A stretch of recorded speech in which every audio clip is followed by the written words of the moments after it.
Good evening and welcome to another live broadcast, Green TV, the Pat Foundation.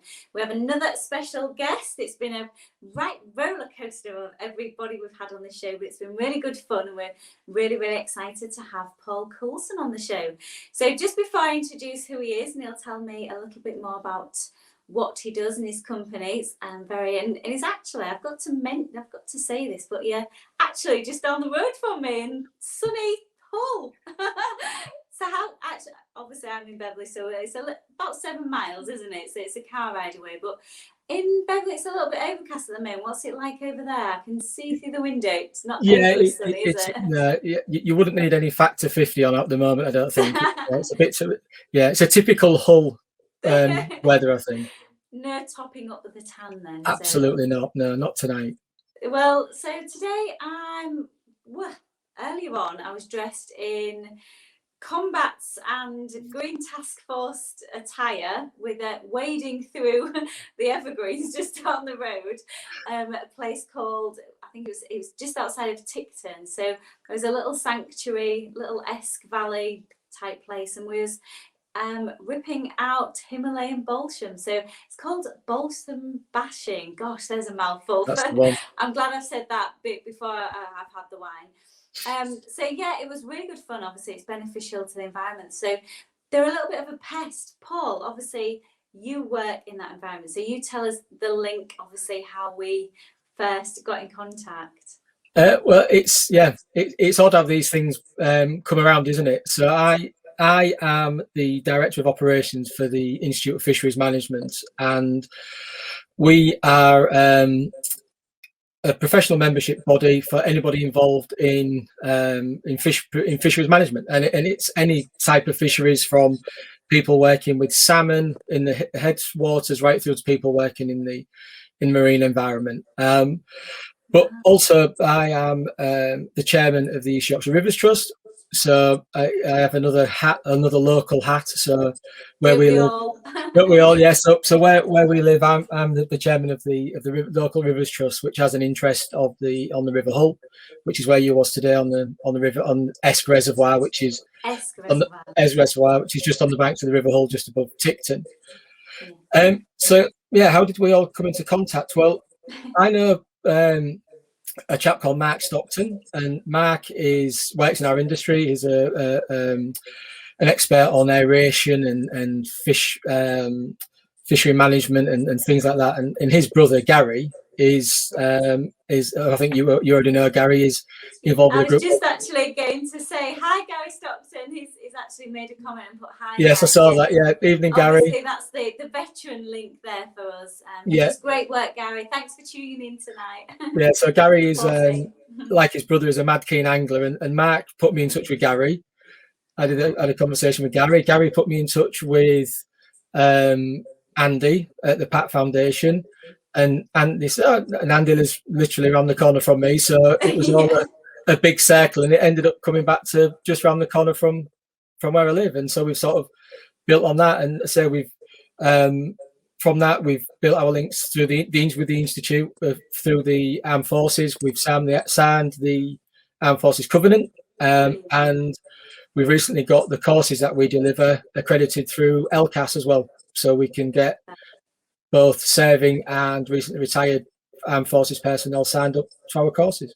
Oh, that's brilliant. That's great. And, it's quite funny. It was so funny. I remember, obviously, at the circle and coming around and saying, the guy from the Rivers Trust is in Hull. It's like you could have been anywhere in the UK. In Hull. So just goes to show you, doesn't it? It is a very... The fisheries and the fisheries world is a very small world, and Hull seems to have a little bit of a hub. We have the strong links to the Hull University's got the International Fisheries Institute, and then they've sort of sent students off all over around the country, and it all sort of comes back to us. So yeah, we are certainly a hub for fisheries professionals around here. So Paul, tell us. So this balsam bashing. There we go. I'm going to deter. It's a challenge for me. Why is it a pest? I mean, obviously, I know I've done the training, but tell our viewers out there why the Green Task Force have been sent to go out and do it. Himalayan balsam is what we class as an invasive non-native species. So it's not a plant that's native to the British Isles. It was brought in for its ornamental benefits. It looks very pretty, doesn't it? It's a very pretty plant. And I think, and please don't quote me on this, I believe it actually has won a medal back in at Chelsea back in the early 1800s, early 1900s. I may be wrong. Pulling it out now. Yeah, and then but what happens is it has a love of water, so it lives on the banksides of ponds, rivers, canals, and its seeds have a very snazzy mechanism for spreading. So the seeds sit within the pod, and when they mature, as rain hits them, they explode, and then they find their way back into the water, and hence they spread down the rivers and what have you. But what it does is it grows very, very quickly, very, very strongly, and it just stops all the light from getting to the plants on that would normally be there, and it just crowds them out, and you end up with just stands of what we call stands of balsam and nothing else. Yeah, and correct me if I'm wrong, but I'm led to believe it's quite resilient. So flies and natural, like normal things would get killed, die, eaten by bugs and things. That's it is much loved by beekeepers because it's a late season source of pollen and nectar for the bees. Wow, there you go, viewers. You're having an education in horticulture. Yeah, there has been a few cases where certain naughty beekeepers have spread it around, and we've had cases where it's just appeared. But yeah, that's actually illegal. It's illegal to spread an invasive non-native species like that. I didn't know that. Oh, we might have some a little bit of controversy with the beekeepers now, so don't be putting this. It's definitely classed as an invasive plant. Yeah, they shouldn't be doing it. But I think it doesn't have a great deal of merit. So it's a worthwhile thing, and obviously. Oh, absolutely. The Green Task Force right up their street, so they're out in nature, doing and they've been in the river, so they've had waders on, they've got stuck in. And one of the team, he won't mind me saying this, Neil, he was there with his massive big stick, so he was calling him Gandalf because he was like Lord of the Rings trundering through, and I myself nearly fell in the river. I've been climbing up river banks and things trying to pull it out, but it was very satisfying in all honesty. And when I snapped them it likened me to the bubble wrap in parcels, so probably brought a little bit of a childlike it's an easier one to manage as well, as you'll now know. It's very, very shallow rooted, isn't it? So you don't have to pulls out very easily, and you can clear a big swathe of it and go. We've done that, we've been there, and we've had a real benefit today. Yeah, well, the Green Task Force have been to Market Wheaton, they've been to obviously just near Beverley, and they're due to go to Hornsey as well. So they've had a week of it. So a cracking job they've done, to be fair. Yeah. So tell me more about there's going to be some future projects. I think there's some correlation there with the Green Task Force. What's some cards there, Paul? So with us through the Rivers Trust, now I just keep swapping my hats over, but through the Rivers Trust, what's the phrase? We punch above our weight, should we say? We're only a really small trust.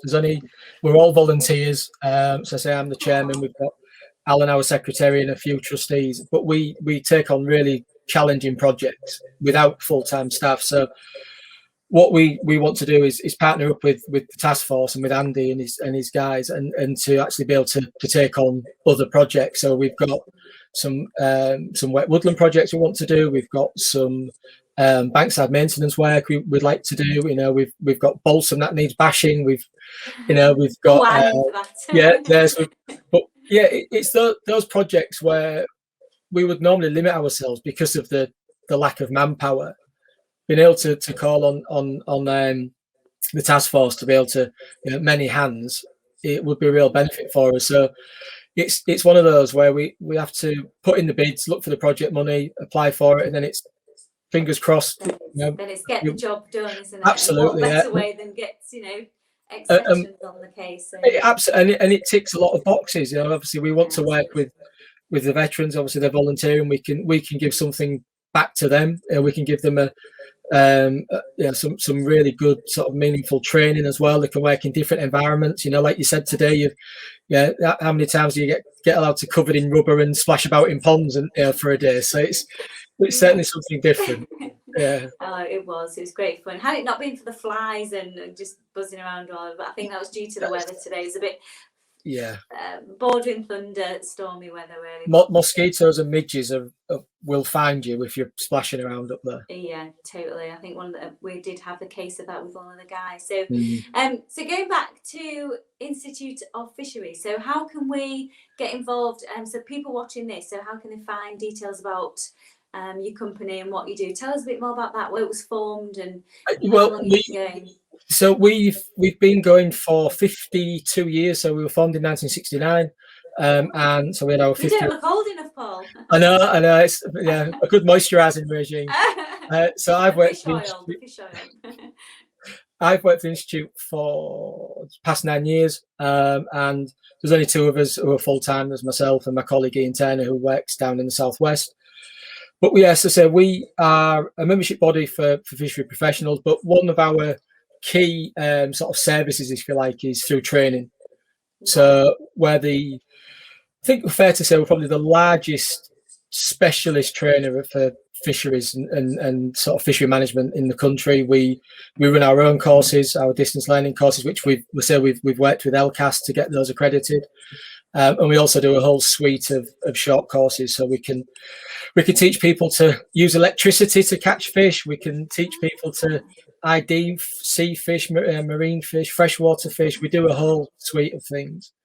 But we're also the trainers for the Environment Agency. So we train their fisheries staff, and for Natural Resources Wales as well now. So we've got a presence in there as well. Oh, right. So it's not just sort of whole year, actually. It's all all over. Yeah, we've got students on our courses from all over Europe. We work a lot in Scotland and Ireland as well. Oh, wow. So yeah, we do quite a bit. I used to be on the road quite a lot, not so much at the minute, but I used to be. Yeah. Did you enjoy being out on the road, or do you prefer being at home? I know I've spoken to a lot of people in COVID, and actually I like working from home. It's kind of nice to be sort of centred here and saved a lot of time. It certainly saves a lot of time. It saves a lot. But I mean, I've always, this role is home based anyway, so it wasn't anything special for me to be trapped at home in my loft. I'm quite used to it. But in my loft. I like traveling around and meeting other people. That's what it's what we do. We deliver training and we get around and we meet people and we go to them a lot. I do a lot of work with, say, the Environment Agency, and we run workshops and things. So I was always around and about, but it's been nice to be here for a little bit. But I'm looking. Well, we've been last 6 weeks. We've been out and about a bit again with courses and things. So I've had seen a little bit of the road.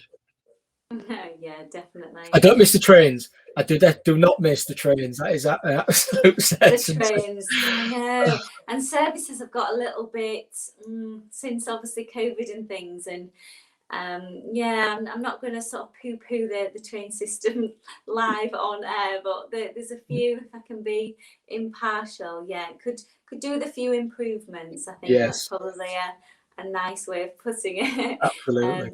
It's easy to get the bus. I've been on a bus for a while, but it is actually easy.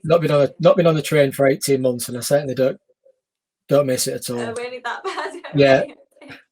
I've been on the train a couple of times, but it's one of those, and it'll get improved in time. It's on the list of everything else that's wrong with the country right now, so we won't go into that because we'll end up talking and no, let's not on politics, and that's probably not the best way forward. So Paul, tell us a little bit about you, a bit of background history on you. So how did you, obviously being in the fishery industry for the past 9 years, so what do you do in a former life, and why did you decide to go into this? I've always worked in fisheries. I've always worked outdoors, so or in the sort of the environmental sector, if you like. So I was a mad keen fisherman and angler as a child, and I still am now. But angling, bird watching. My dad was my dad is a big outdoors person, so he sort of got me into it, and I sort of went from there with the fishing and thought, well, what can I do? So I studied conservation at Bishop Burton College, which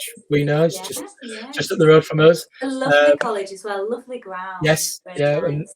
And then I went away and studied fisheries management and aquaculture down in Winchester, and I just sort of just fell into the career. I've been one minor detour when I worked in a highways lab for a year doing soil analysis and tarmac testing. But after that, I worked as an environmental scientist doing water quality for landfill sites, and then I went into teaching at Bishop Burton College. So I was a lecturer there.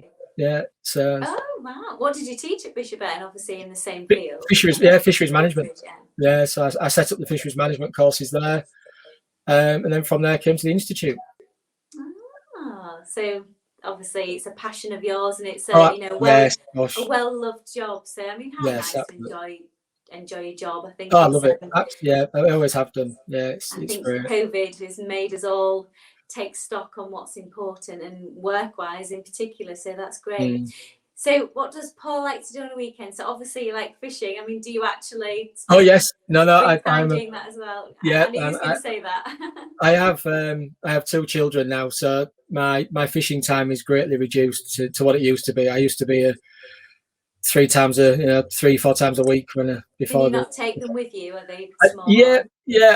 I've started to. They're only sort of 10 and nearly 8, so I'm just breaking them in gently, shall we say, to the world of fishing. But and then I just do general, keep myself fit. I go to the gym, I play squash, I play veterans football. Now I'm of an age, I'm over 36, so I play in the local veterans football league. Do a bit of running, so do obstacle course races, tough mudder type races and things. That's brilliant. So you do have a love for the outdoors, because you just told me there that most of your free time activity. Oh, it's mostly outside. Yeah.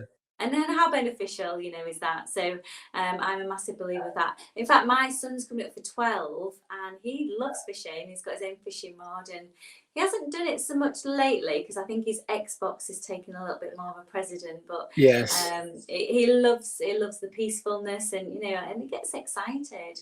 And that's the link. But that's the link we have to try and not break, but bend, isn't it? Is to get them away from the machines and out onto the river bank, or the Beverley Beck, or the River Hull, or wherever it might be, just to sort of immerse themselves in nature a little bit more, I suppose. I totally agree with you. And I think the younger generation are quite computer orientated, not just gaming, but whether it's phones, whether it's computers. That my kids was fine studying at home on their laptop as opposed to in a classroom. That teaching could probably go that way moving forward. So they're very IT and computer orientated. So getting them outside doing old school activities, whether it is fishing or it's playing football outside, any sort of sports, and walking, is beneficial. I noticed a difference with mine when I said, right, come on, we're going for a walk. They kicked and screamed, and it's like, oh, but they came back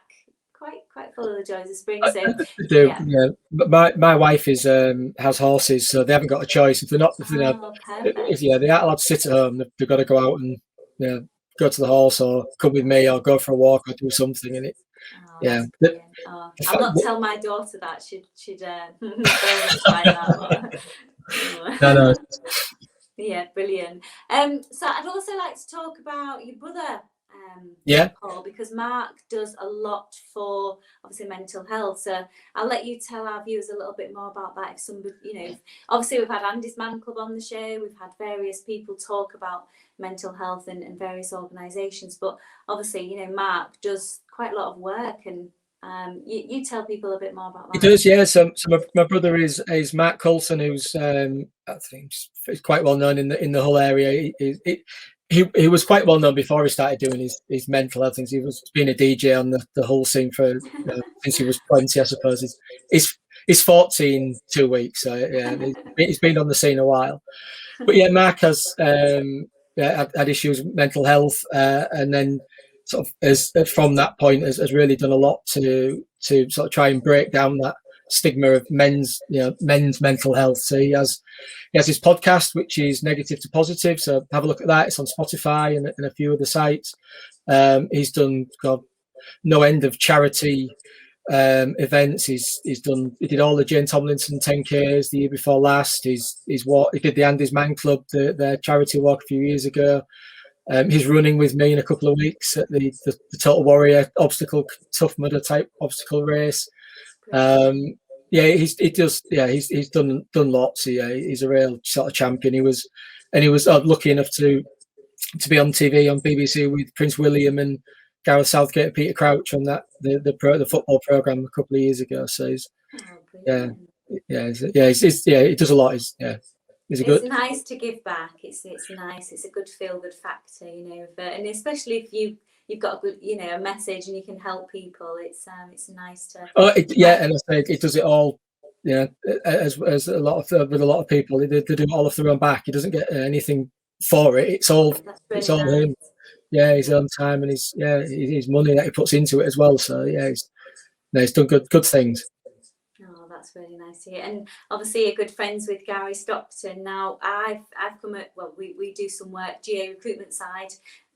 We have obviously the veterans link. So he does Phoenix for Heroes, doesn't he? So thanks for Gary for tuning in and supporting us. We'll have to get you on the show, I think, at some point. That'd be really good. So I'm just seeing now. We're putting all the links for people to get in contact with you and look on the website. Super. So obviously if people want to get in contact, are you on any social media forums? The institute is on Twitter. So we're at IFM Fish on Twitter. We've got an IFM Facebook group, so you can have a look on there, and we post all our bits and pieces. I'll have a look on the website. I saw Gary had posted a link to the website. Thank you, Gary. So that's just ifm.org.uk on the website, and we have all of our courses on there. You can drop me an email, and we can put you in touch with our training team. We've got a really well developed training team now in the institute, and we can certainly help with any applications, anything you want to do through LCAS and things like that. So I've had a meeting with the people from the Armed Forces Covenant, and we're looking at developing some links there, so there'll be sort of courses and discounts and things for forces personnel as well. Oh, that's brilliant. So will you publicise that, or will you? Absolutely. Yeah. We're just in the process of working through that, and I've got a few links from the team there to sort of start to publicise that. So if anybody out there is into the fishing and being outdoors or the angling and wants to explore that, drop me a line. Let me know how I can help you, obviously, with that, and obviously I've got a strong link to the veteran community, so we can get that word. Yeah, we can get you outside covered in rubber, splashing about in lakes, splashing about in rivers, pulling bolts. Well, I'm game. I'll try that. That'll be. I think we've been stuck on tops of hills in Otterburn with the lads planting trees and doing all the various things. It's been good character building, put it that way. So break up for the norm. It's one of those, when being outside, people always think, it must be great to have your job, and you're forever messing around in rivers and things like that. But you do a lot of your work in rivers in the winter. Yeah. You don't do things in the summer when it's all green and lush and everything's alive and moving. No, you wait till it's thick ice and minus whatever, and then you start jumping around, and then you can't feel your fingers, and anything could bite you and you don't have a clue. You've got no feeling. So you need to take the rough with the smooth, I think, with our game. I must admit, I don't do as well in the cold weather. I tend to get that white finger, so my fingers. So I have to have the gloves and the little heat pads, and obviously the tree planting season for Pat Foundation is in the winter months. Absolutely. So some days I do actually struggle, but the worthwhile, the long game is worth more than absolutely. Short-term pains. It's character building. It's nice when I can go back now to sites I planted when I was teaching and lecturing to students. So what's 15 years ago, and you can go drive past now and see what you've done, and it's still there and it's still growing, and it's, you know, it's a proper little wood or a copse, or used to do hedge laying and things, and you can see how it's all developed. And it's nice to be able to see that the hard work actually comes through. It is. I mean, it's a double-edged sword with nature. It's both beautiful, and it can be quite treacherous and quite deadly on some aspects. It can, and it can also die really quickly. If it's not looked after. Absolutely, it's important to look after it. It needs managing. It's very well, you know, creating these nice spaces, but it does need long-term maintenance. So it's a worthwhile thing. So, I thoroughly enjoyed having a catch up with you and a chat. I know we spoke a couple of times off air, so had a little background knowledge on what you did, but I've learned a few things tonight, actually, Paul. So what are you doing what's you doing after this call? What's for the rest of the evening? Have you got more work, or is it cut-off time? I'll go to the gym. So nice. I go to the gym at 8, and then that'll be it. I've got so running at the weekend, got my race next weekend, and I'll be messing around. I've bought a new fishing. Anybody who's an angler, I've bought a new seat box. So I've got a new toy to play with. I'm not going to get excited at this. No, you aren't going to get excited about that. But anybody who's an angler watching will be excited. So I've bought a new seat box. I'm going to go play with that, as my wife says. I'm playing with it. I'm not, that's what it's become, like a child. That's what us women do, isn't it? You'd probably turn it round to us when we get excited to go to the hairdressers and, get that whole, and and heaven forbid if you don't notice the hairs looks nice and stuff. So yes, it's different ones, isn't it? Different courses for different. My wife is the same with it when it comes to the horse and other bits and pieces. So we all have our things. Exactly, it's what keeps us motivated. We've all got to have our things our way. So thanks ever so much for everybody watching tonight. We shall be back next week with more podcasts, and all what we've talked about tonight, you can find all the details on Pact Foundation. We will, obviously, we're posting this live now, but we will repost this on all the different social media channels. So there'll be a chance to tune in and listen. And Paul, you can spread the word with, absolutely, send it out for yourselves too. So thanks for supporting us and coming on to the show tonight, Paul. It's been a great chat. Have a lovely rest of your evening. Enjoy your run and your downtime. And I'll stop talking. I'll say goodbye for tonight, and thanks ever so much for coming on the show, Paul. No problem at all. You're welcome anytime. Thanks ever so much. All right. Bye.